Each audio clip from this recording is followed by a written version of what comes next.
Olá, muito boa noite a todos. Quero dar boas-vindas a quem já está aí aguardando, que eu já percebo aqui que tem algumas pessoas aguardando. E desejar uma ótima noite, boas-vindas também para quem está chegando para a nossa quarta live, né, desse projeto que que teve início agora em junho, mas que a gente já tem notícias que vai continuar. No final a gente vai passar os detalhes e as novidades que estão chegando por aí, portanto, aguardem até o final para estar sabendo. E hoje temos um artigo novo de Dom Edson, né? Claro, aliás, é exclusivo, mas já está publicado. E para acompanhar essa live de hoje, a gente tem um convidado muito especial. E, primeiramente, eu quero dar as boas-vindas e boa noite ao Padre Aguinaldo, que é a pessoa que vai estar conduzindo essa live hoje. Boa noite, Padre Aguinaldo, seja muito bem-vindo. Boa noite, Laílma, também você, seja muito bem-vinda. Dom Edson, boa noite. Boa noite, Aguinaldo. Frei André também, boa noite. Boa noite a todos. Um prazer estar aqui com vocês. Que coisa boa, Frei. E o meu boa noite também para todos que estão aí já acompanhando a gente. Fique conosco, porque a nossa sexta é especial, de conversa, de bate-papo, de aprendizado, de evangelização. Obrigado por você estar conosco também. Está prometendo, né? Então, prometendo. O nosso convidado que vai abrilhantar hoje a conversa, que está prometendo, é o Frei André Tavares, prior dos Dominicanos de Belo Horizonte. Boa noite, Frei André, seja muito bem-vindo. Boa noite, muito obrigado. Um prazer. Obrigado pelo convite. Claro. E Dom Edson, boa noite. A gente vai boa noite, Lael. Mais uma vez estamos aqui com esse recurso para uma boa e uma nova evangelização, um novo jeito de evangelizar através aí desse espaço tão importante hoje, dentro que nós estamos sofrendo esses desafios da pandemia do Covid-19. Isso. E para que vocês não fiquem tão ansiosos aguardando a live da próxima sexta-feira, a gente adotou a ideia de Dom Edson de sortear livros. Assim vocês vão lendo enquanto chegam as lives.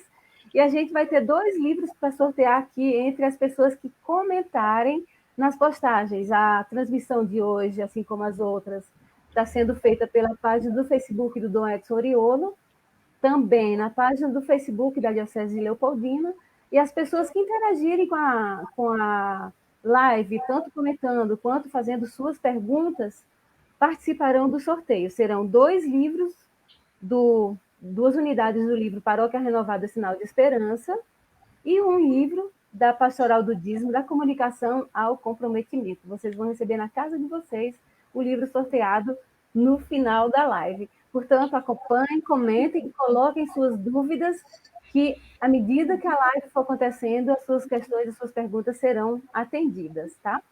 E, por agora, eu vou deixar, então, o Padre Aguinaldo conduzindo brilhantemente a nossa live de hoje. Aproveitem bastante e a gente se encontra no final. Até mais, então, Laíma. Sejam todos bem-vindos, meus amigos e amigas da nossa diocese e de tantos outros lugares do Brasil, estando aqui conosco, nos reunindo para estudar, para aprender mais. Dom Edson nos presenteou com mais um texto. Esse é o 4º de uma série de textos, tem mais para chegar, que bom, graças a Deus, obrigado, Dom Edson. E para a gente começar o nosso bate-papo hoje, Dom Edson, apresenta para a gente o que é a coluna deste 4º texto da ação pastoral pós-pandemia. Dá o pontapé inicial. Tá bom, muito obrigado. Quero mais uma vez agradecer o carinho do Frei André participar conosco deste momento forte de evangelização, não só para a nossa diocese de Leopoldina, mas a gente percebe como que a internet ela tem essa dimensão universal, muitas pessoas, e também fico feliz que nós temos assim um público muito grande que estão nessas últimas reflexões, estão acompanhando, mais de 200 pessoas estão acompanhando diretamente esse nosso bate-papo, e outras vão entrando, sai, escuta um pouquinho. Então, vem escrevendo alguns textos a respeito de como que nós vamos usar dessa pandemia para uma nova evangelização, um jeito novo de evangelizar, porque nós não vamos mais evangelizar do mesmo jeito que nós já tinha o hábito de anunciar a palavra de Deus, a mensagem revelada. E todo momento de crise, nós temos que olhar um pouquinho além e tentar perceber, dentro da realidade, o que nós vamos fazer para anunciar cada vez mais a palavra de Deus, a mensagem revelada. Gosto muito de falar de gestão, então gestão é sair da realidade para a excelência. Então nós estamos nesse processo da gente atingir melhor, sabendo que é uma realidade com muitos desafios, isso vai passar, nós queremos que passe logo, confiando aí na providência divina. E olhando para a nossa realidade, algo importante que nós estamos percebendo com essa questão da pandemia é, primeiro, a comunhão. Como que esse espírito de união entre as famílias, por causa do isolamento social, outros lugares do lockdown, ninguém sai, ninguém entra, todos ficam dentro de casa, e também por causa desta realidade que nós estamos vivendo. Então, isso está gerando que as pessoas estão vivendo em comunhão, em comunidade, fazendo a verdadeira experiência da própria comunidade, como nós sabemos, a comunidade primitiva, que eles viviam em função do ensinamento apostólico, da fração do pão, da comunhão e da fraternidade. Então, essa dinâmica que vai ajudar numa pós-pandemia a gente crescer cada vez mais nessa comunhão, e também nós podemos dizer aí a própria Trindade, o Pai, o Filho e o Espírito Santo. Outra coisa que nós estamos percebendo neste momento de pandemia, dessa crise sanitária que está levando para outras crises também, nós temos aí o espírito da solidariedade. Como que as pessoas estão demonstrando esta solidariedade, ser solidário uns para com os outros. Gosto muito de usar aquela expressão, a necessidade do outro passa a ser a minha necessidade. Isso que é ser solidário. Nós precisamos de uma pastoral solidária, uma pastoral onde as pessoas vivem esta verdadeira comunhão, esta verdadeira intimidade. Então, as pessoas estão sendo solidárias umas para com as outras, esse espírito que nós podemos fortificar mais após a pandemia, pós-pandemia.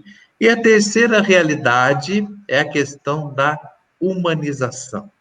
Nós estamos aprendendo a ser mais humanos, essa docilidade para com a pessoa do outro. O outro é um grande presente de Deus na vida de cada um de nós. E a gente vê no próprio Cristo a humanidade, Jesus que esteve junto com as pessoas, a convivência, o diálogo, a fraternidade, a ternura.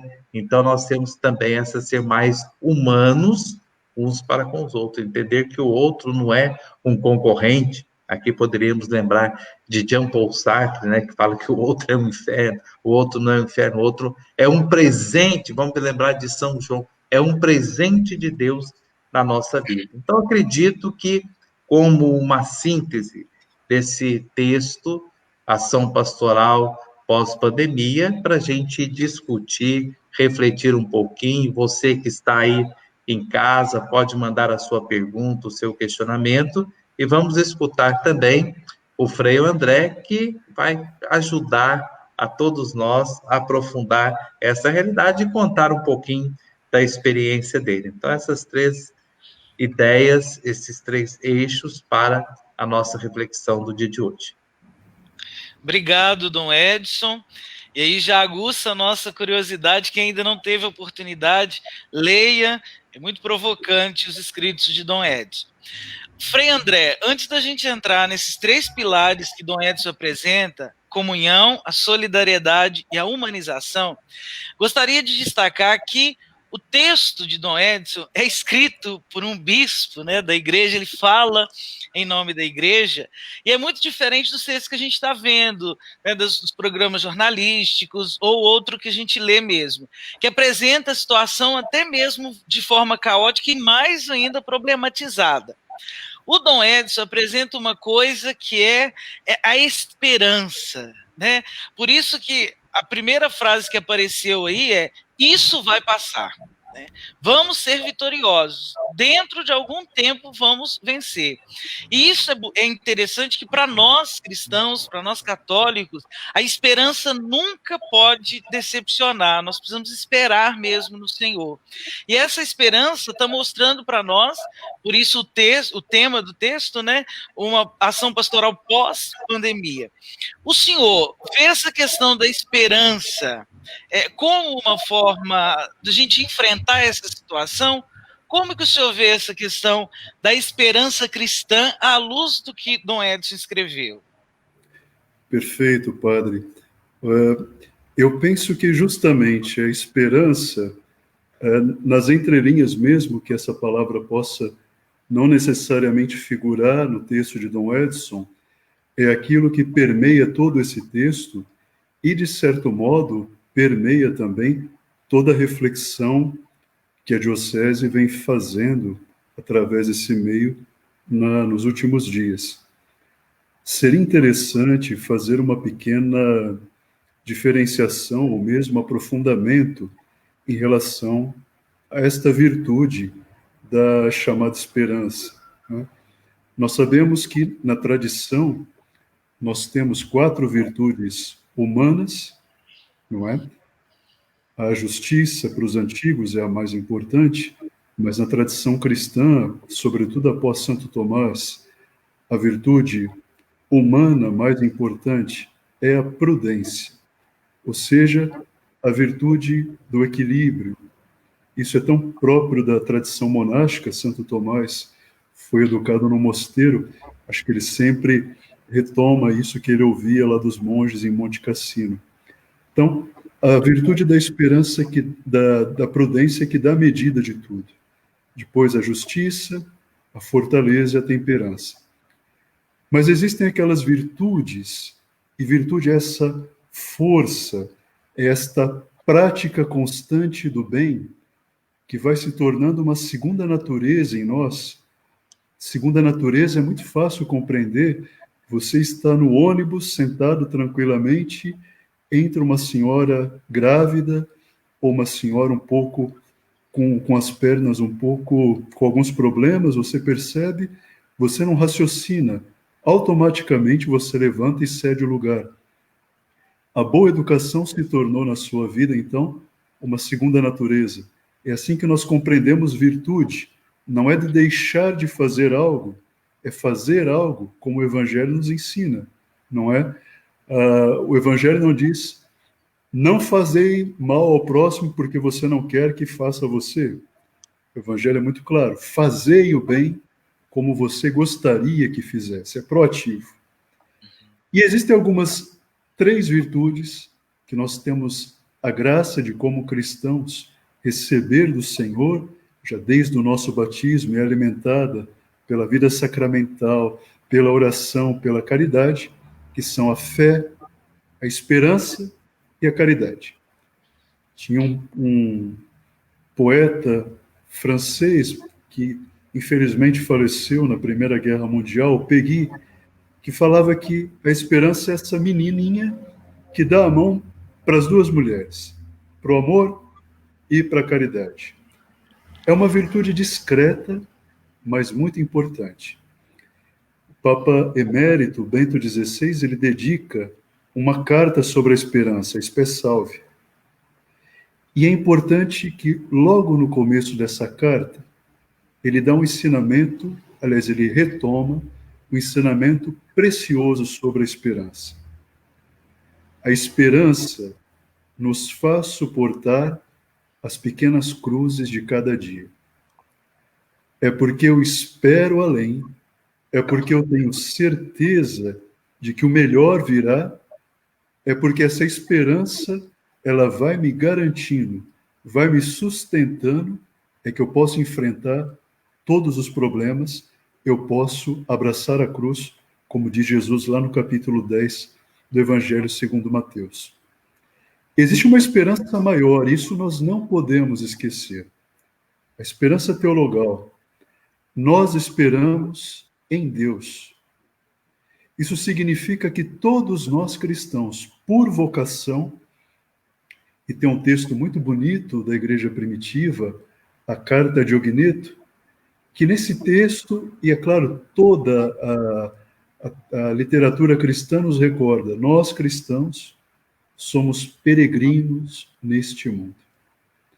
Nós nunca podemos nos esquecer que este mundo é importante, querido por Deus, mas a nossa pátria definitiva não se encontra aqui. E que nós veremos Deus tal como Ele é. A visio beatífica que Santo Agostinho, Santo Tomás gostavam de falar.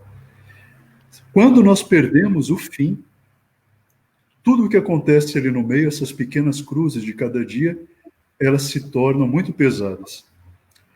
Um exemplo que os mais jovens vão entender é a preparação para os Jogos Olímpicos. Imagina um rapaz aí, de Leopoldina, que está sonhando disputar os Jogos Olímpicos em Tóquio no ano que vem. Esse rapaz é um nadador. É pensar todo dia na medalha de ouro, no melhor que virá, que faz com que esse rapaz, mesmo muito jovem, oriente a sua alimentação, aceite viver longe dos pais ou da namorada ou dos amigos para ir num centro de treinamento de excelência, que esse jovem aceite ficar 5 a 6 horas por dia na piscina, aguentando o treinador chato, dizendo que está sempre ruim. Tudo isso eu enfrento porque tem um fim. A vida humana perde o sabor, perde poesia, se esse fim último, que é o próprio Deus, aquilo que São Paulo diz na carta aos Romanos, aquilo que Deus prepara para nós, o seu próprio amor, se perde no meio do caminho. E eu encerro dizendo que existe uma esperança humana, que também é baseada no Evangelho. Eu tinha um confrade mineiro, falecido há poucos anos, Frei Gilberto Gorgulho, de Cristina, que aí uma vez perguntaram para ele, Frei Gorgulho, o que é esse reino de Deus, reino dos céus, do qual Jesus fala tanto nos evangelhos? E o Frei Gorgulho dizia, o reino dos céus é uma realidade totalmente futura que se derrama no presente. Quando no Natal nós celebramos a encarnação, o Cristo que entra no mundo, este reino já tem as sementes entre nós. E é a vida de cada cristão, a vida da igreja, na comunhão com seu bispo, com seu pastor, dando testemunho e ensinando e praticando o evangelho, ali nós já vemos esse reino de Deus que vai se completar totalmente. Então, existe uma esperança nesse mundo, esperança por justiça, por mais amor, por mais carinho, por mais fraternidade. E essas pequenas esperanças que o Evangelho derrama na vida do dia a dia de cada ser humano é que nos dá também alento. Quando se perde a esperança, tudo acabou, né? O padre Pescatore, jesuíta, eu me recordo, eu era jovenzinho, fiz um retiro com ele, e ele contava uma historinha dizendo que o diabo colocou vários instrumentos num brechó para vender, e o mais caro era o desânimo, porque esse acabava com tudo.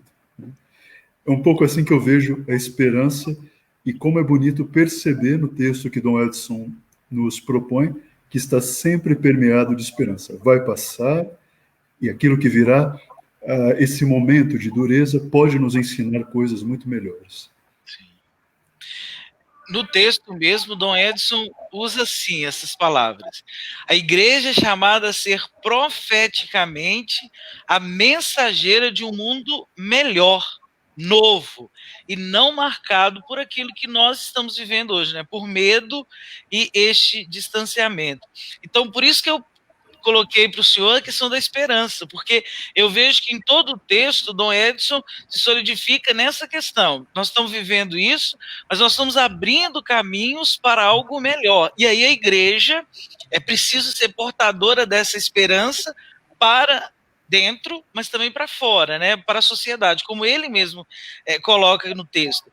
A igreja será tão vista externamente pelas pessoas, pela sociedade, para aprender, reaprender a fazer um novo, agora, solidificado na questão da esperança. Né? Nós estamos formando isso, porque a sociedade, se for firmada somente nos valores humanos, nós vamos perder. E aí o senhor colocou muito bem na questão da esperança, né? Que nós buscamos isso. Os valores humanos é importante, e eu volto a algo que é muito importante para Santo Tomás, para a teologia clássica, e que nós fazemos a experiência todo dia na pastoral. A graça de Deus, ela eleva a humanidade, não abaixa. Uma amizade, quando ela é permeada pela pureza do Evangelho, ela se torna muito melhor do que simplesmente fosse uma familiaridade humana. O amor entre o homem e uma mulher, quando é tocado, santificado pelo sacramento, pela graça, ele participa de algo muito maior. Então, essa participação na vida de Deus, que a igreja nos convida a cada momento, a cada gesto, é algo importantíssimo, sobretudo para recordarmos nesse momento, não é? E aí o Dom Edson até coloca a questão, né? A igreja, lembrando, o objetivo dela é perpetuar a obra salvífica de Jesus na história. E aí, isso que eu gostaria de chamar a atenção.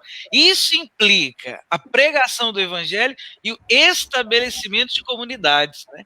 Quer dizer, a fé faz com que a gente viva concretamente esta questão da comunhão. Comunhão, e aí Dom Edson apresenta como uma das questões do tripé desse texto, que é a questão da comunhão. Né? A comunhão tem base na Trindade, mas para formarmos também este lugar onde nós vivenciamos a experiência da fé e que a gente se entende mais humano. Né? Isso é muito importante. A comunidade, esse lugar da fé que nos torna mais humanos, a exemplo de Jesus. Então, a comunidade realmente é a identidade da igreja. E aí, esse momento, esse modelo comunhão a partir da Trindade. E aí, Frei, como Dom Edson coloca, esse tripé, primeira comunidade, eu queria que o senhor tomasse aí para a gente disso do Dom Edson e apresentasse essa questão da comunhão como o primeiro caminho que Dom Edson mesmo coloca, né? É a forma que nós estamos sendo pressionados pelo mundo, por essa pandemia, mas é a resposta que a igreja, na esperança, né, essa virtude tão bonita, que ela vai dar para a sociedade. Aí a questão primeira da comunhão. Perfeito.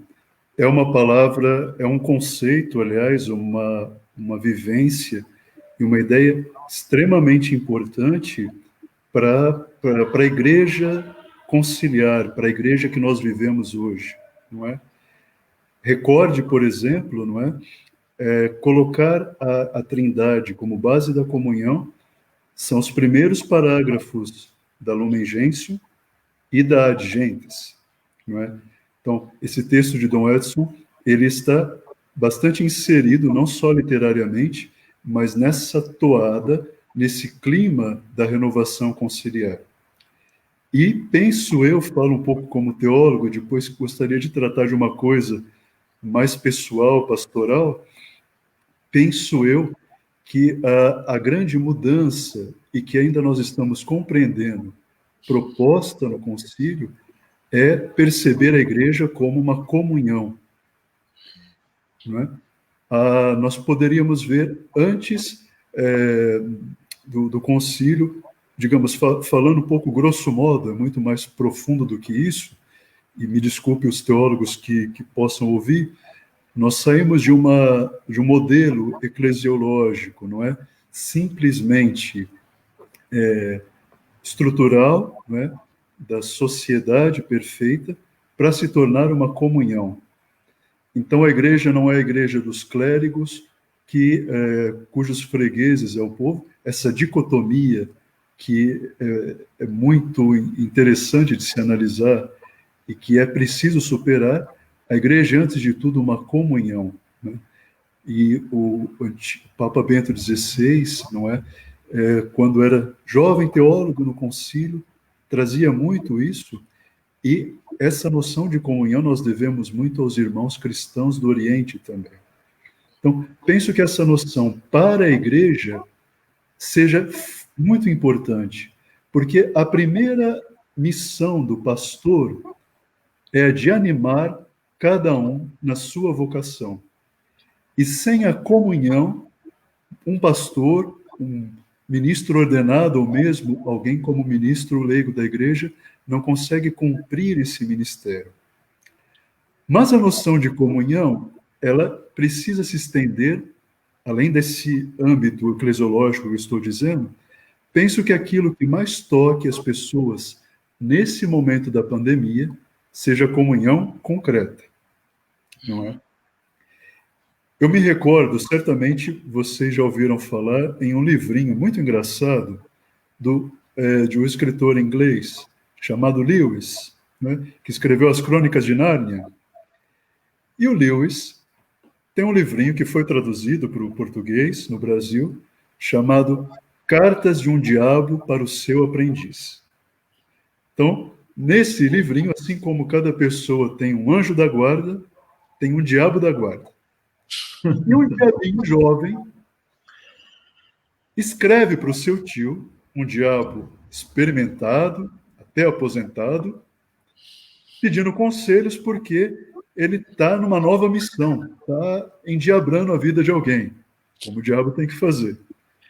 E tem uma hora que ele escreve preocupado para o seu tio, dizendo: olha, o meu humano lá está rezando pela mãe dele, ele briga com a mãe dele todo o tempo, o que está acontecendo? E o diabo experiente diz assim: não se preocupe, ele está rezando por uma ideia da mãe dele. Na hora que ele estiver rezando pela mãe, que cobra, que pisa no pé, que o incomoda, que tem reumatismo, aí você se preocupa. Olivier Clément, que era um teólogo ortodoxo francês, dizia: a fé cristã é a fé dos rostos concretos. Significa que quando o nosso amor pelo próximo é um amor geral, que não nos incomoda, não nos questiona, é um amor que ainda não é cristão.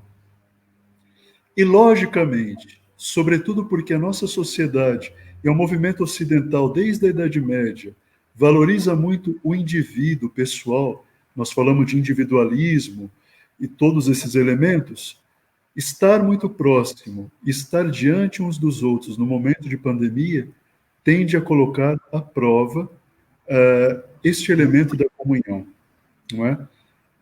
Eu não tenho as estatísticas do Brasil, mas na China, durante o lockdown, houve um aumento grande de número de divórcios, não é? Isso coloca, como nós sabemos que no Brasil há aumento objetivo de violência doméstica. Isso nos coloca muitas questões. Até que ponto a nossa evangelização alcança o concreto da vivência das pessoas? Até que ponto a comunhão deixa de ser, como dizia lá o diabo, uma ideia para se tornar concreta? E quando nós abrimos os Atos dos Apóstolos, como é concreto, não é?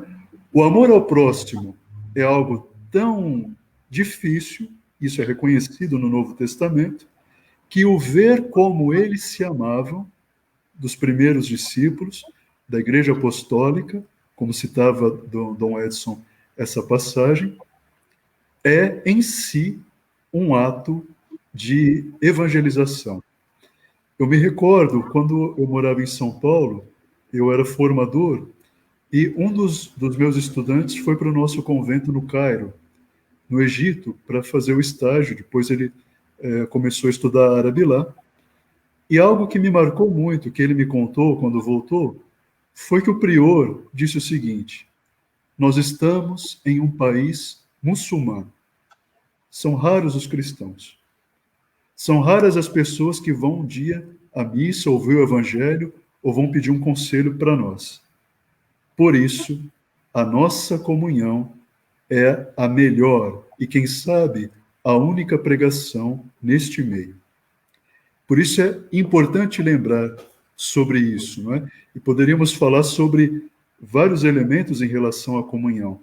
Mas é a comunhão dos cristãos e é o amor, mesmo por aquele que pense diferente, que haja diferente, e é aí que está a radicalidade do amor cristão, é que vai nos mostrar a veracidade deste amor, que, último ponto, e voltando à questão da graça de Deus, que não pode vir de nós.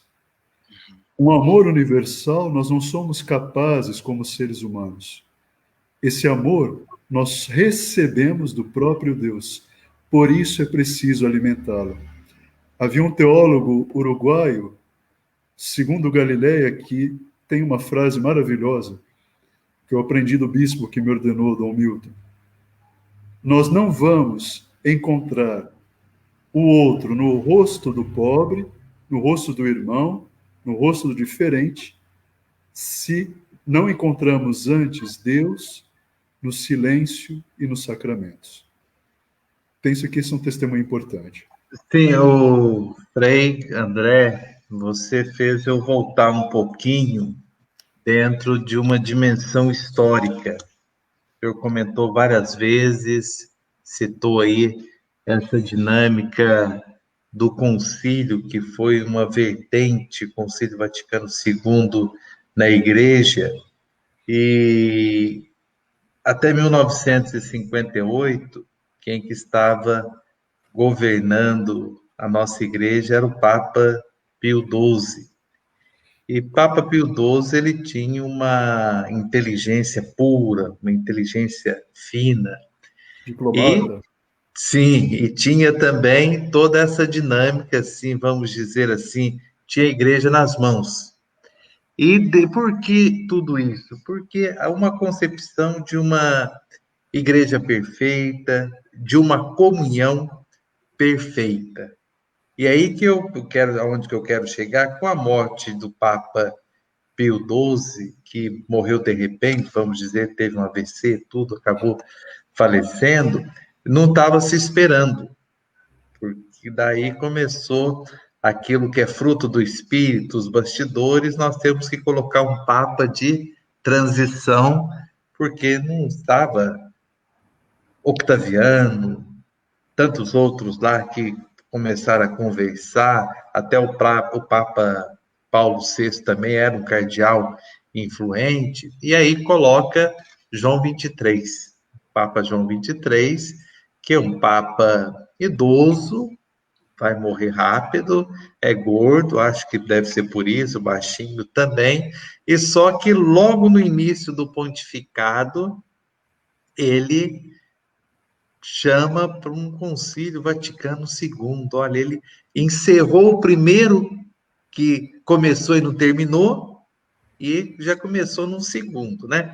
Mas aqui não entra a questão histórica, porque ele conhecia muito bem o Concílio de Trento, porque a tese de doutorado dele foi sobre São Carlos Borromeu, que era um grande influente lá na época do Concílio de Trento. Mas aí que passa uma comunhão mais encarnada, aí que eu quero chegar, uma comunhão mais encarnada, quando ele passa nessa dinâmica da escuta, do acolhimento, o que o Papa Francisco agora vem mostrando também, né? Que a comunhão, o senhor falou muito bem dessa questão, que é uma questão histórica, nós podemos ver, e agora nós temos que, a nossa igreja ela tem que ter esse espírito de uma verdadeira comunhão, porque parece que o vírus, ele está quebrando essa comunhão, parece que nós estamos desunidos, e como diziam os antigos, né? Tudo aquilo que é diabólico divide, e o que é do Espírito une, do Espírito é comunhão. Como é que o senhor entende essa dificuldade que nós estamos tendo como igreja e não vivenciando esta verdadeira comunhão focada aí na Trindade, né? Pai, Filho e Espírito. Eu lembro que quando era seminarista, foi a dificuldade de ensinar sobre a Trindade. Na época a gente até brincava que era aquele aparelho de som 3 em 1. Olha, a gente é uma coisa totalmente apócrifa, né? Mas a gente tentava. Mas daí eu aprendi com a minha mãe, ela falou assim, que ela estudou em colégio de freira, ela falou assim, pega 3 velas e coloca juntas que tem uma mesma chama. Depois tira, são 3 chamas diferentes. Como que o senhor vê essa questão da comunhão hoje, como igreja, nesse contexto que nós estamos vivenciando? Certo, Dom Edson. Eu imagino que esse momento, como todo momento de cruz, coloca à prova aquilo que nós trazemos, não é? Os momentos de cruzes mostram o que as pessoas, elas exprimem aquilo que elas têm de melhor e também de pior, não é? Então, eu me recordo dos lineamentos do Sínodo para a Nova Evangelização, que havia uma frase extremamente importante. Eu acho que vem ao encontro, uso como prolegômeno para chegar a respondê-lo. Nessa frase dizia, nova evangelização não significa, primeiramente, um esforço para meios para fazer propaganda da fé. A nova evangelização significa, principalmente, uma renovação interior da igreja. Podemos dizer que, de certo modo, os desafios e toda essa problemática que podemos ver nas igrejas, na sociedade, mas focalizemos no nosso tema da igreja, que nos interpela, que nos traz essa pandemia, faz 2 coisas. Interroga sobre a qualidade concreta dessa nossa vivência na dinâmica da Trindade, e tem um ponto muito importante aqui. E, segundo ponto, é um momento importante de crescimento, como toda crise é. Não que toda instituição ou toda pessoa cresça com a crise. Algumas se quebram. Por isso que nós estamos em comunidade para nos ajudar. Agora, esse ponto, e que o senhor trata bastante bem, não é? Nesse conjunto dos textos do concílio também, da Trindade, é importante perceber a Trindade em um paradigma do amor. Há um autor que eu estudei bastante para minha tese, que é Ricardo de São Vítor. Então, quando nós falamos de Trindade, falamos de Geraldo de Santo Agostinho, de Santo Hilário, falamos daquela beleza daquela imagem de Santo Agostinho na praia. Ricardo de São Vítor era um escocês, provavelmente, que fez carreira em Paris, no século XII, e que ele dizia, por que Deus, na sua unidade, é 3 pessoas diferentes? E Ricardo dizia, São João nos ensina que Deus é amor. E um amor verdadeiro, necessariamente, supõe alteridade. Se Deus é em si amor, é preciso que ele tenha uma fecundidade interna. E essa fecundidade interna de Deus, esse amor de Deus, é que nos cria. E se nós somos criados à imagem e semelhança de Deus, isso significa que também nós somos criados para a comunhão. E é importante que essa fonte espiritual, ilumine concretamente nossas decisões, não é? Eu li há pouco tempo, eu traduzi há pouco tempo, e termino nesse exemplo, uma entrevista com um abade belga vou fazer a propaganda da cerveja Rochefort, não é? Uma cerveja trapista, importante.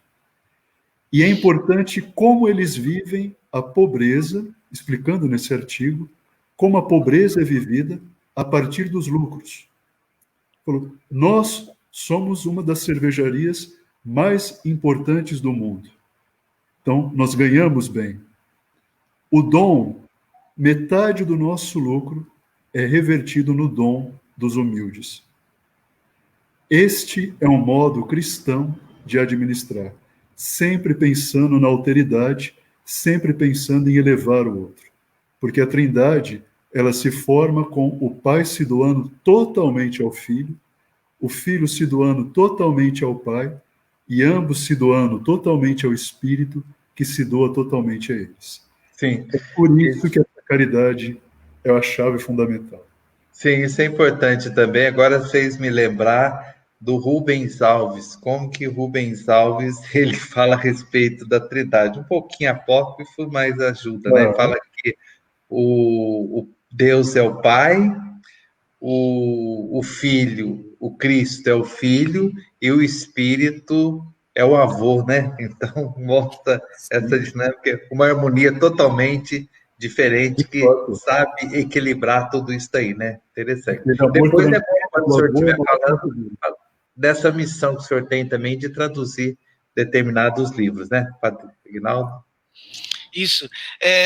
O senhor lançou uma pergunta, Dom Edson, para o Frei André, falando dessa questão vivencial, né? O senhor coloca isso no texto do senhor, o contágio do amor torna-se mais forte do que o contágio do vírus, possibilitará uma vida comunitária mais forte, né?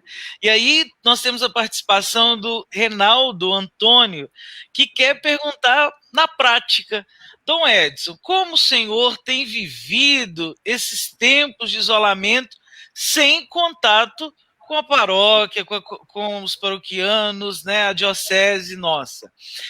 Como o senhor, Dom Edson, tem vivido esse tempo sem ainda ter contato presencial com as paróquias?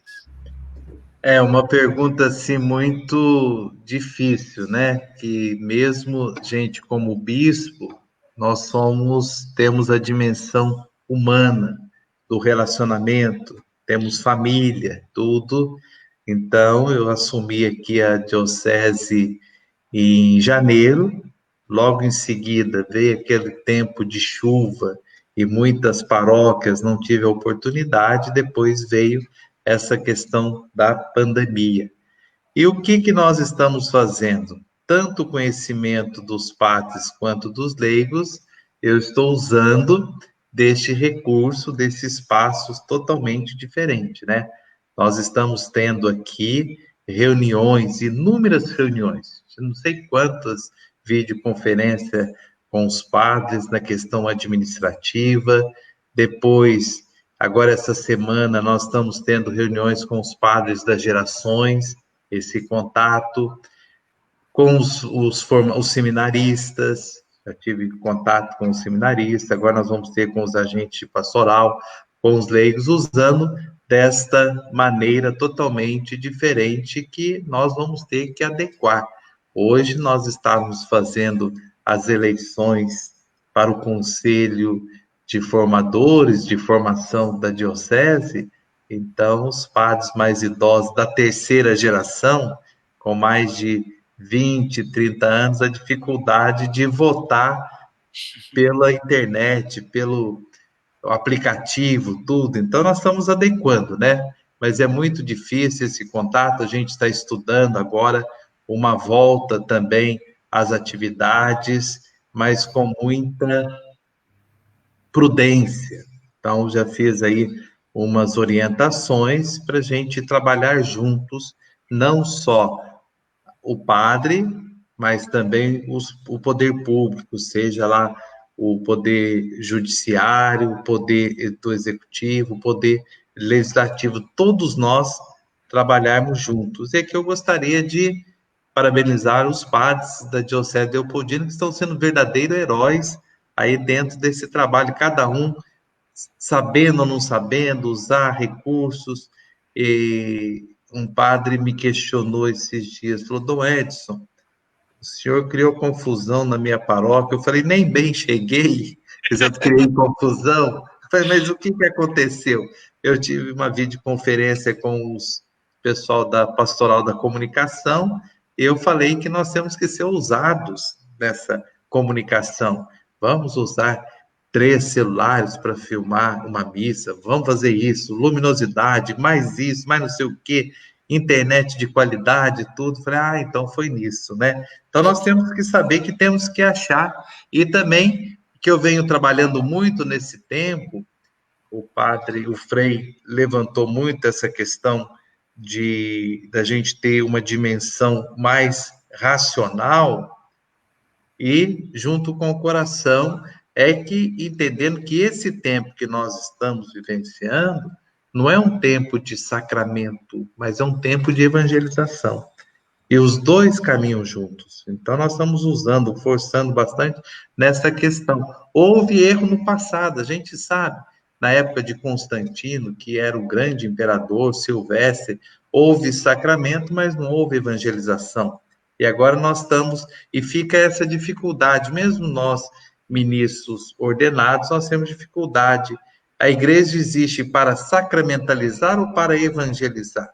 Então, a gente saber essa questão. Então, é nesse sentido que a gente está tentando aí, entrando nas casas por esses meios, com lives, com palestras, reflexões, celebração da Eucaristia, uma nova maneira, um novo jeito, redesenhando, reinventando, descobrindo um novo jeito de estar com o rebanho aqui me foi confiado, e também o cuidado, o zelo pelos sacerdotes. Perfeito. Obrigado, Edson. Frei, o segundo que Dom Edson coloca é sobre a solidariedade. E a gente percebe, Frei, que a solidariedade se dá a partir da necessidade, né? Se tem uma necessidade, aguça, mas em nós o desejo de ajudar a partir da comunhão, né? A solidariedade, eu diria assim, não sei se posso dizer, é uma parte concreta da comunhão, porque se o irmão está sofrendo, aí nós somos mais solidários. Então, neste momento, principalmente da pandemia, nós estamos sentindo a necessidade de sermos solidários, porque nós estamos entendendo todos muito frágeis, né, Frei? Então, não tem uma vacina, então o tratamento é igual para todos, porque não se sabe como fazer. E aí gostaria de lançar o senhor essa questão da solidariedade. Como que o senhor entende esta questão da solidariedade, principalmente como um processo que vem após a comunhão que nós acabamos de falar, e o senhor falou muito bem. Exato. A solidariedade, digamos, é uma dessas marcas de que a comunhão é concreta, não é? Tem o famoso trecho do Sermão de Santo Antônio, não é? Cessem as palavras, falem os atos, que nós lemos no dia de Santo Antônio, no ofício das leituras. Eu poderia partir de um exemplo bem concreto, não é? Quando foi por volta do dia 19, 20 de março, não é? Aqui no meu convento, então, com a pandemia se instalando, precisamos tomar algumas medidas. A primeira medida é, por segurança nossa e dos nossos funcionários, que não são muitos, mas nos ajudam muito, é importante que os funcionários, as funcionárias fiquem em casa agora. E do dia para a noite, nós, 13 religiosos no meu convento, nos vimos sem apoio externo e, concretamente, precisando nos reinventar internamente. Primeiro ponto da reinvenção, é claro, agora vamos fazer um rodízio para a cozinha. E nesse ponto, eu descobri que eu tenho confrades que têm excelentes dotes culinários. E se não fosse esse... Eu até engordei 1 quilo. Se não fosse esse momento da pandemia, nós não teríamos podido experimentar. Digamos, Deus não quer o mal, mas a sua bondade é tão grande que, não obstante momentos tão difíceis, ele faz surgir a luz da caridade justamente lá no fundo. Quando nós vemos, por exemplo, um exemplo de caridade no meio de campos de concentração, como São Maximiliano Kolbe, isso mostra o brilho do Evangelho, não importa o tamanho das trevas. E aí as posições, não é? O prior passa a lavar banheiro, não é? Todos passamos a ser iguais. Nesse momento, nos solidificou a comunhão. E nós podemos nos conhecer um pouco melhor. E o que é importante é que a solidariedade é a marca do Evangelho, sobretudo pelos mais humildes, não é? E é quando nós nos sentimos responsáveis uns pelos outros, é que nós damos oportunidade para essa solidariedade sair da boa intenção e se tornar prática. Amanhã eu tenho encontro com os escoteiros católicos, não é? E algo que me parece fantástico na intuição do Baden-Powell e também do Padre Cevan, né, que é o criador do escotismo católico, é que ele olha a pedagogia, ele olha a psicologia do jovem. Não queira fazer com que o jovem não seja jovem. Deixa o jovem brincar. Deixa o jovem explorar. Deixa ele ser aventureiro. E esteja com ele para que toda essa adrenalina juvenil ela possa ser canalizada e utilizada para o seu crescimento e para a caridade ao próximo. Eu acho isso fundamental, não é? A facilidade que os jovens têm para a tecnologia, para a mudança, como tudo isso, agora, na comunhão, pode ajudar os mais velhos, como dizia, dava o exemplo Dom Edson dos padres que tem dificuldade um pouco com a tecnologia, não é?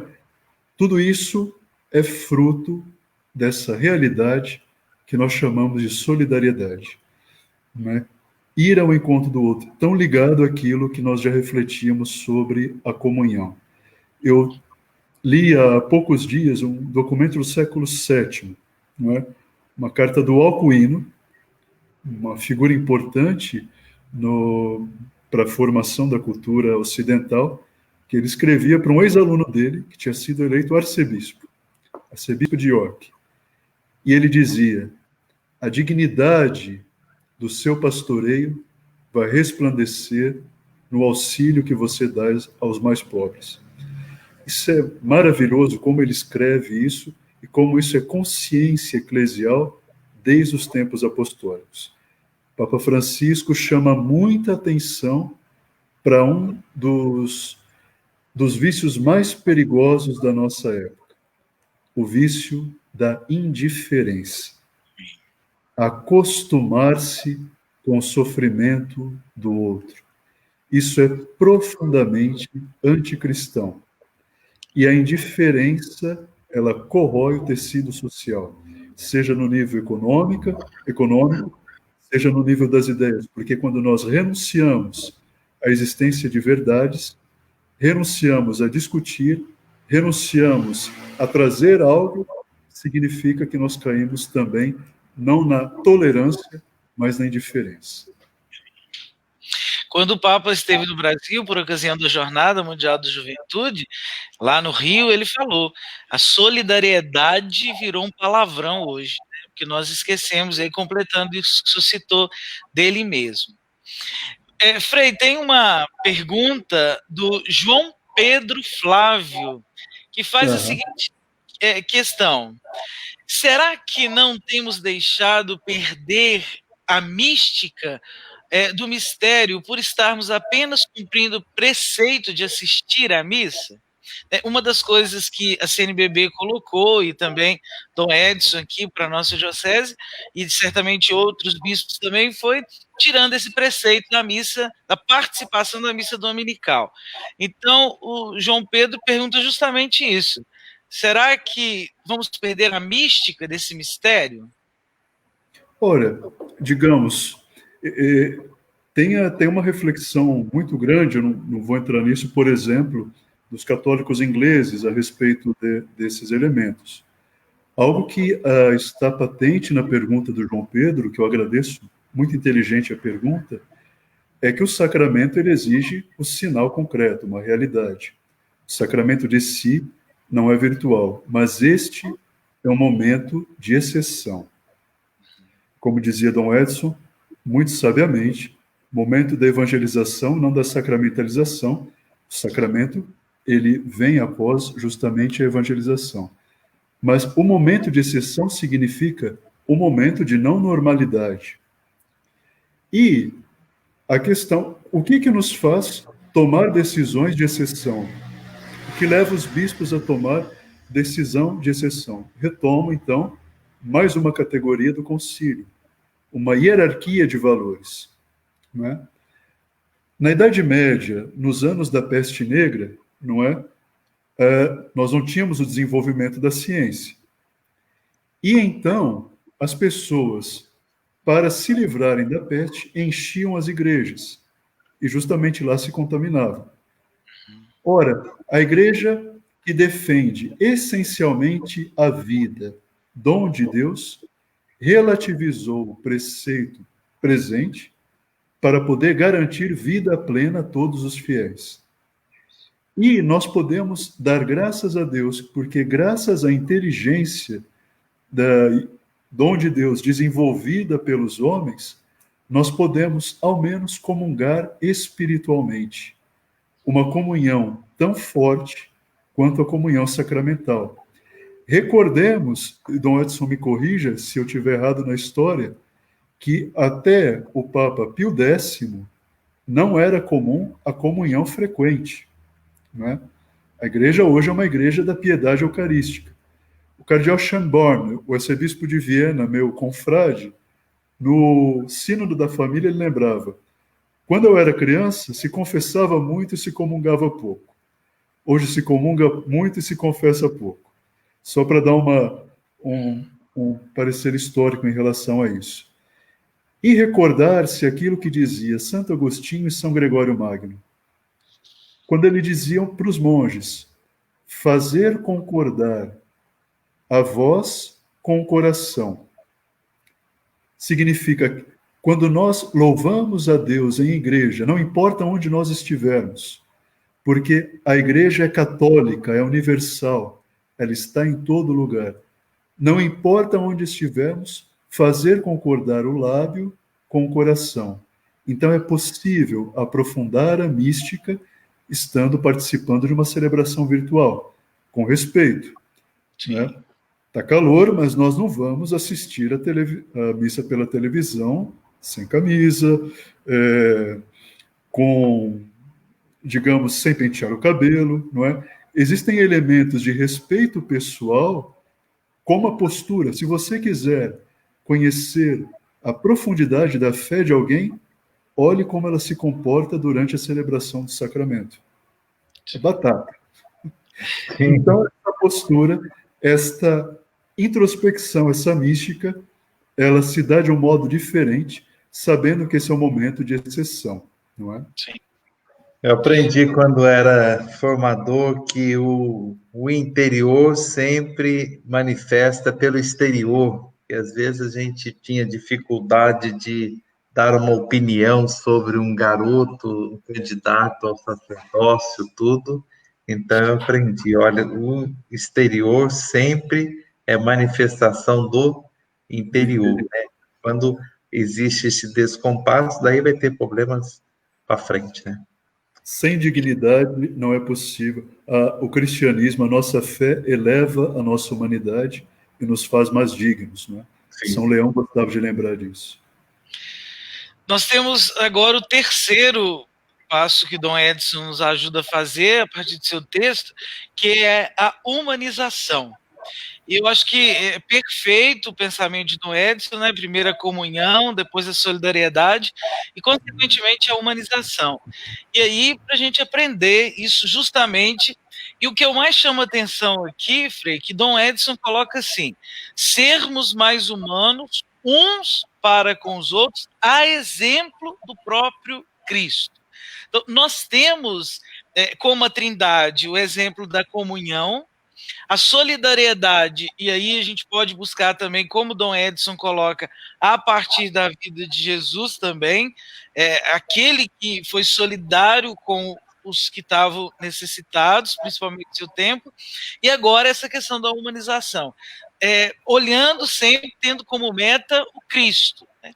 O senhor percebe essa questão da humanização, uma questão urgente e necessária para o nosso tempo, e como que o senhor enxerga ela a partir dessa pandemia e pós-pandemia?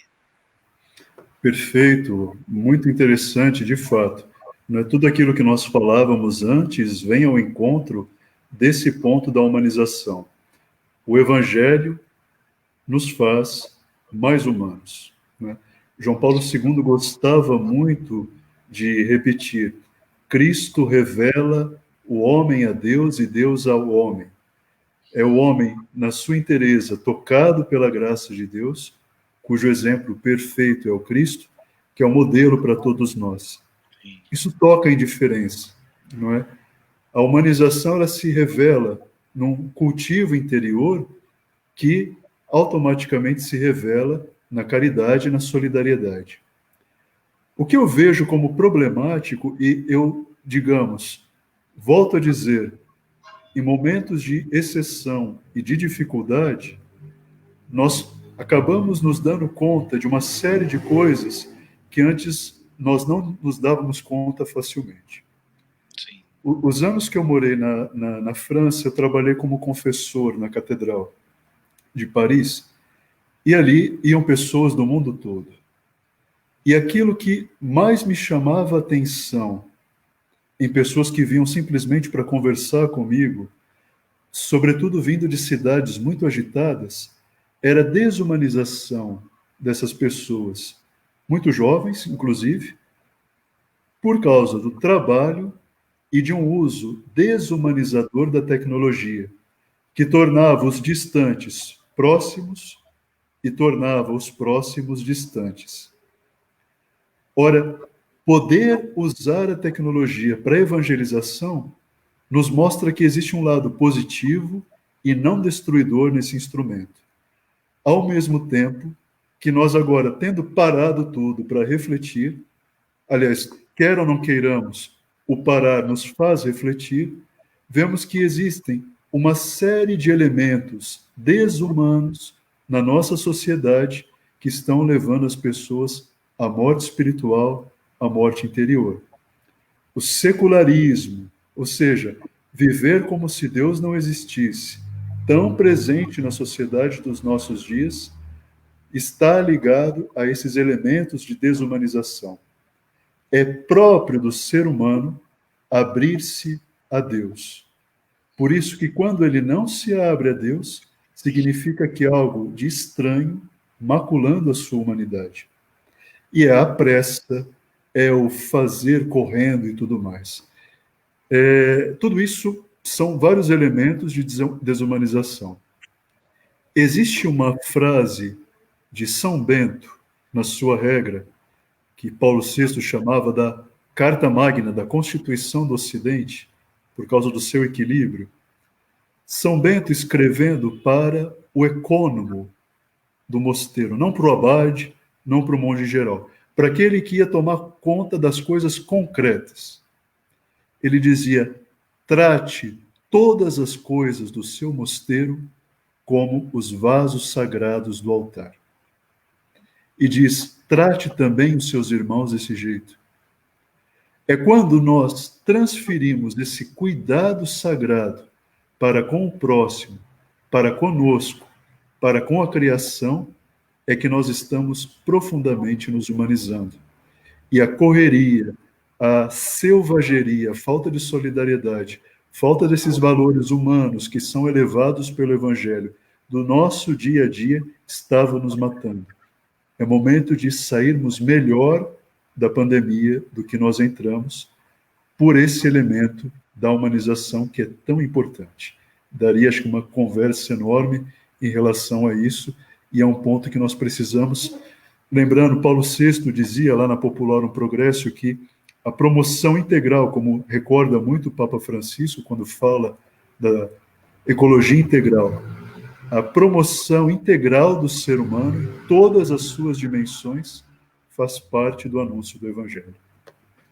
Essa questão que o senhor mencionou do Papa São João Paulo II, ele também colocou dentro do seu pontificado uma moral mais personalista, né? Voltando, valorizando cada vez mais a pessoa. É como o próprio Papa Francisco agora valorizando a dignidade da pessoa, não o adjetivo da pessoa, né? Porque às vezes a pessoa em si, e às vezes a gente acaba valorizando o adjetivo. Então, essa volta, isso que é importante a respeito das pessoas serem mais humanas, tratar bem o outro, respeitar, uma boa educação. Parece que com essa contemporaneidade, com esses ecrãs virtuais, aquilo que uma boa educação, o respeito, o senhor mencionou aí o exemplo da solidariedade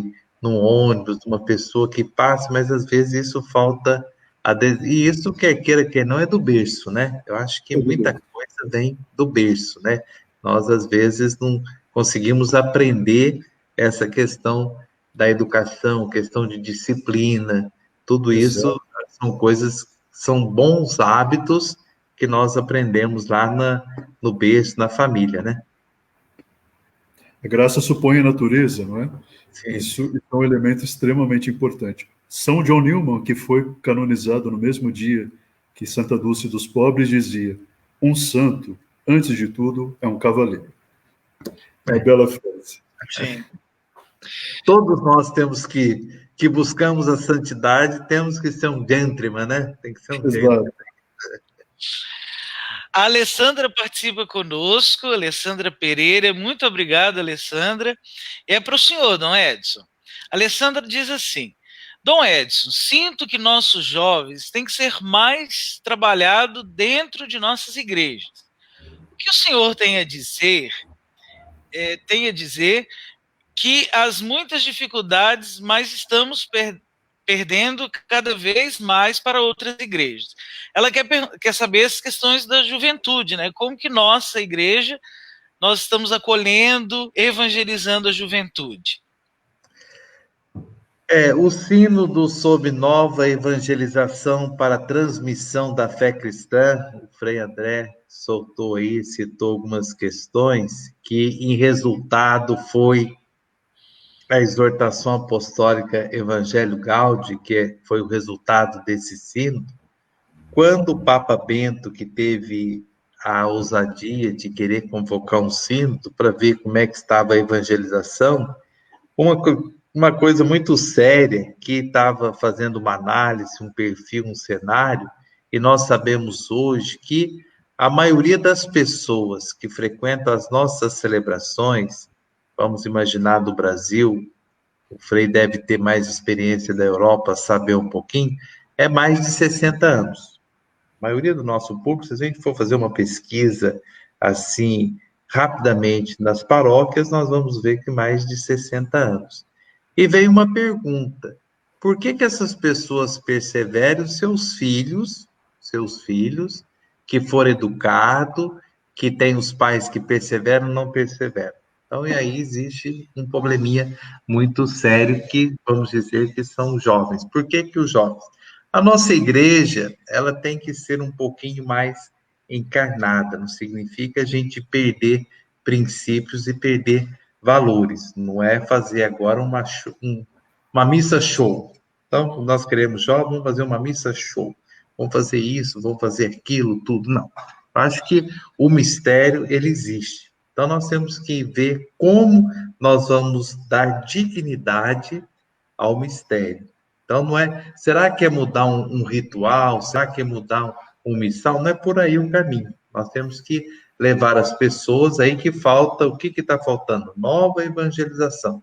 Uma evangelização. Está faltando é a palavra de Deus, é a mensagem revelada, é o evangelho, é a boa nova, vamos dizer, good news no coração dos jovens. Então, nós temos essa grande preocupação, a igreja precisa de rever isso daí, e nós estamos olhando quem que está interessadíssimo nesse tempo de pandemia para transmissões. A moçada, eles que gostam. E quando fala, vem aqui, vamos fazer, nós estamos fazendo aqui na catedral algumas transmissões. Quantos jovens sabe isso? Pega o notebook dele, pega uma câmera assim, pega outra coisa, olha, e ali a gente tem que usar desses recursos para a gente chamar as pessoas. Jesus teve a sua pedagogia, a sua metodologia. Ele pegou e falou para a dona de casa, olha, o fermento, o reino dos céus é como o fermento na massa. Ela falou, nossa, massa, fermento é coisa interessante. Então, nós temos que rever situações para a gente fazer um trabalho importante. E aqui eu fico muito contente porque 50%, mais de 50% do clero da Diocese de Leopoldina tem em torno de 15 anos de padre. Então, nós temos, não vamos desmerecer os que já trabalharam, que estão trabalhando tudo, mas a gente vê sentar com esses jovens. Mas não significa que uma pessoa é jovem, ela vai saber trabalhar com o jovem. É diferente, não é isso?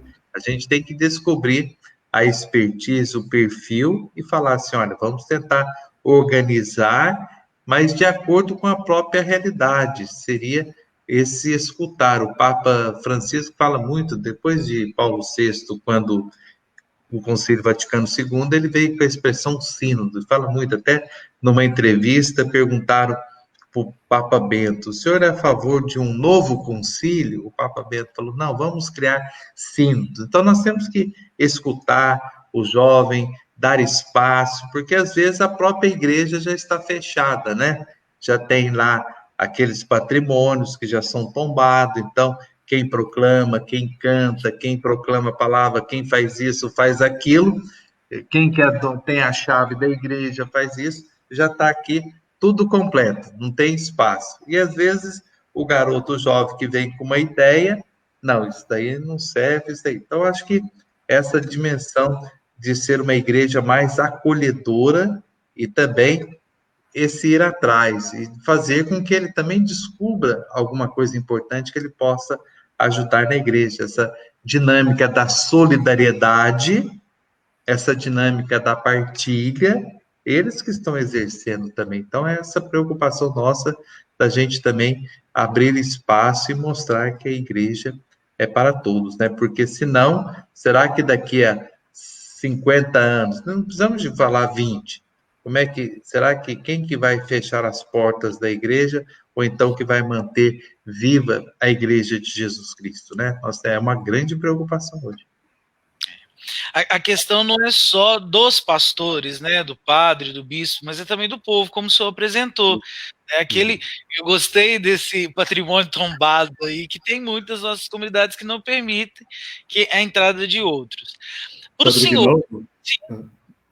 Acho só um pequeno testemunho que eu posso dar, sobretudo daquilo que eu recebi do escotismo, sobretudo na Europa. 2 pontos que eu acho que são, é difícil falar de receita, importantes para o trabalho com a juventude. Dar responsabilidade e dar desafios. Me ajudou muito.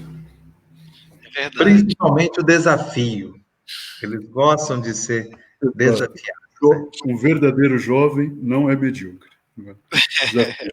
João Paulo II pegou bastante essa psicologia do jovem, descobriu bem. Uma outra pergunta agora do Diego.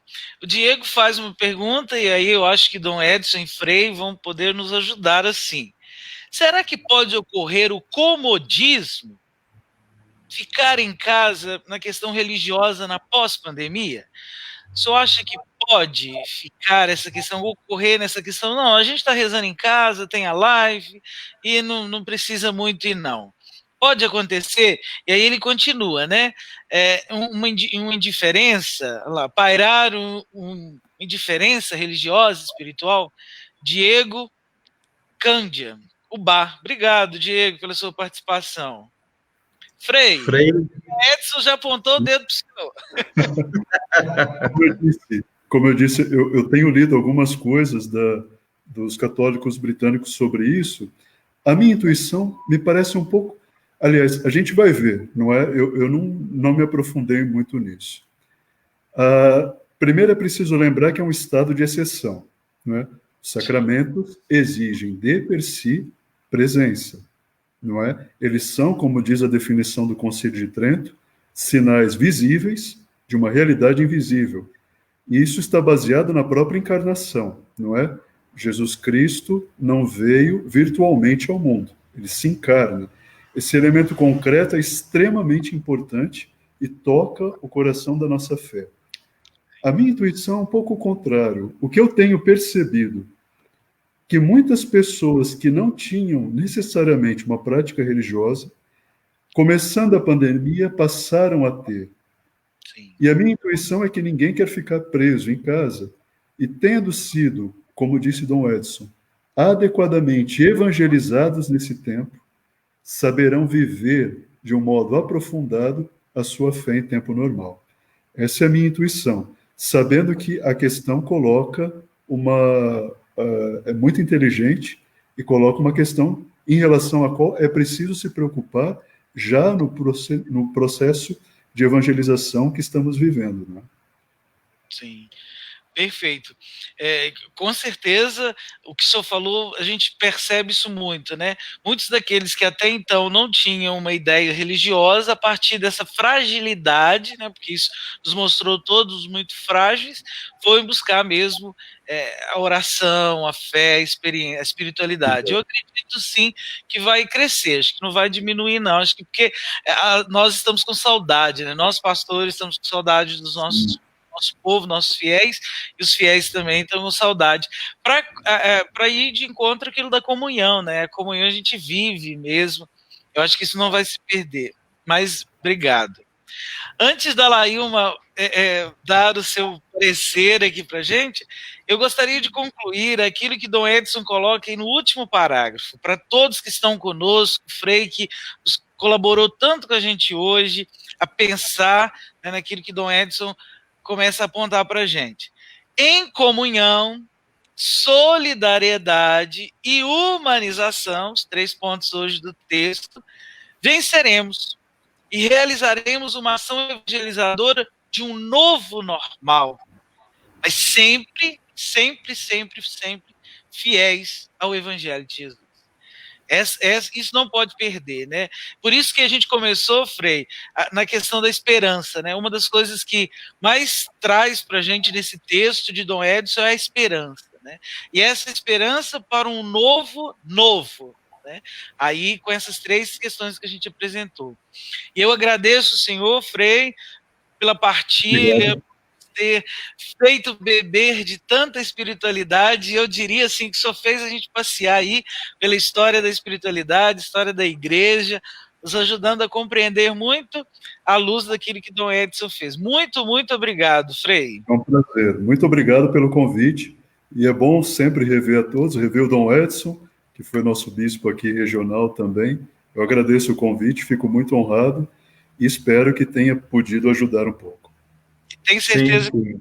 Isso a gente fica muito feliz também com toda essa sabedoria, esses ensinamentos, ajudando desse novo jeito de evangelizar também.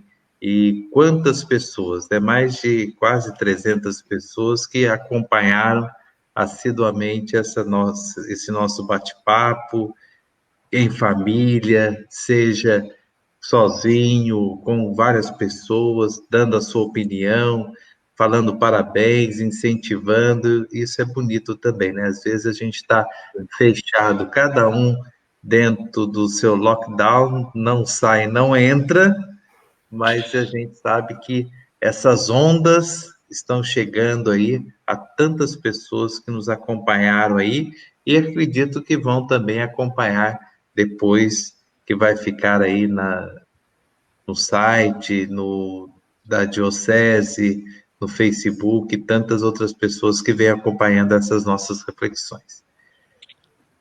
Failma? Oi. Então, quando a Laílma chega é um problema, acho que já está terminando, mas temos notícias boas, não tem, Laílma? Tem ótimas notícias, inclusive as pessoas estão comentando, eu já saí da tela do comentário, não para de acumular comentários, e é muito bom essa participação, essa interação, a gente agradece muito por você receber a gente aí na sua casa e pede licença para continuar chegando nas próximas sextas-feiras do mês de julho. Dom Edson, muito carinhosamente, está preparando 4 novos artigos, sempre importantes e envolventes, para a gente estar conversando aqui nas próximas sextas-feiras de julho. Então, já vamos pedir licença agora para você nos receber aí na sua casa. Agenda aí, anota aí na agenda, que as próximas sextas, às 20 horas, chegaremos aí com novos convidados, novo artigo e toda essa conversa boa que abre nossa visão, né? Nos envolve ainda mais com a nossa missão e com o nosso trabalho pastoral. E antes de avisar, antes de informar os ganhadores dos livros, eu quero destacar aqui o próximo convidado da próxima sexta-feira, é o irmão Afonso Murad, ele é teólogo pastoralista, professor na Faculdade Jesuíta aqui em Belo Horizonte. Então, mais conversa boa, e a gente vai ficar muito feliz de você estar aqui com a gente e trazer mais pessoas. Compartilha, traz mais pessoas, que é um conteúdo muito rico, um conteúdo muito importante para estar passando aqui numa sexta-feira, né? E, conforme prometido, vamos falar dos livros. Deixa eu colocar aqui o nome dos ganhadores. Então, aqui, para os 2 livros, né? Paróquia Renovada, Sinal de Esperança, são 2 ganhadores. O Haroldo Gonçalves é uma pessoa que acompanha nossas lives, ele já ganhou um livro do Dom Edson, numa live que o Dom Edson fez aqui para a Pastoral do Dízimo, aqui em Belo Horizonte. Está levando esse outro livro hoje. E a Roseli Gomes também. Então, vocês 2 podem fazer contato com o Guilherme no Messenger do Facebook da Diocese de Leopoldina, passando o endereço, o Haroldo, o pessoal já tem, mas é importante lembrar novamente que você vai estar recebendo na sua casa, tá bom? E ainda o livro Pastoral do Dízimo, da Comunicação ao Comprometimento. A ganhadora foi a Maria Aparecida Fernandes Inocêncio. Então, Maria Aparecida, você também chama no Messenger da página da Diocese de Leopoldina, manda lá seus dados, que o Guilherme vai fazer chegar na sua casa o seu livro. Ok? Então, fica registrado o convite para as próximas sextas-feiras. A próxima sexta, o irmão Afonso Murad. Na sexta-feira seguinte, a irmã Araci Ludwig. Na outra sexta-feira, a Karina. E na última sexta-feira de julho, o Aristides Madureira, uma pessoa já bastante conhecida no nosso meio. E vai ser uma alegria compartilhar esses momentos com vocês. Não sei se o Frei André quer fazer alguma consideração final, agradecendo aí mais uma vez, e contar que além você traduz livros também, né? É bom colocar isso daí, o pessoal fica sabendo. Sim, eu me dedico ultimamente a traduzir alguns livros. Acabei, semana passada, de traduzir escritos de política e economia do Paulo Ricoeur, texto muito interessante. E agora eu vou me dedicar à tradução dos Sermões Novos de Santo Tomás, que é o curso que eu devo dar na pós-graduação na FAGE, a partir de agosto. Então, um pouco esse trabalho, mas também traduzo um pouco material para alguns grupos que alguma coisa precisa, não é? De algum material que esteja nas línguas que eu conheço. Então, também é uma maneira de trabalhar que na pandemia, digamos, sobrou mais tempo para poder aprofundar isso. Eu gostei. O Paul Ricoeur, nós temos muita pouca literatura dele no Brasil. Quando eu lecionei hermenêutica filosófica, sim, sim, tinha muito pouco a respeito dele. Eu acho que eu li umas 2 obras dele só. Então é bom saber disso. Tem essa coleção nova de... Acabei de mandar, agora eles têm que fazer a revisão, a diagramação, não é? E assim vai indo, não é? Eu participei algumas vezes de um grupo de estudos em Paul Ricoeur, na PUC de Campinas, na época lá, que tinha o pessoal do utilitarismo, famosa Constância, professora, uma grande especialista no Paul Ricoeur no Brasil, né? Tem até uma obra traduzida. Que bom, já temos um leitor, então, para essa tradução. Como uma boa prosa da sexta-feira, né? Tá rendendo ainda aí, mas a gente vai pedir licença para interromper, porque sexta-feira tem mais. Tem que guardar um pouquinho para depois, né?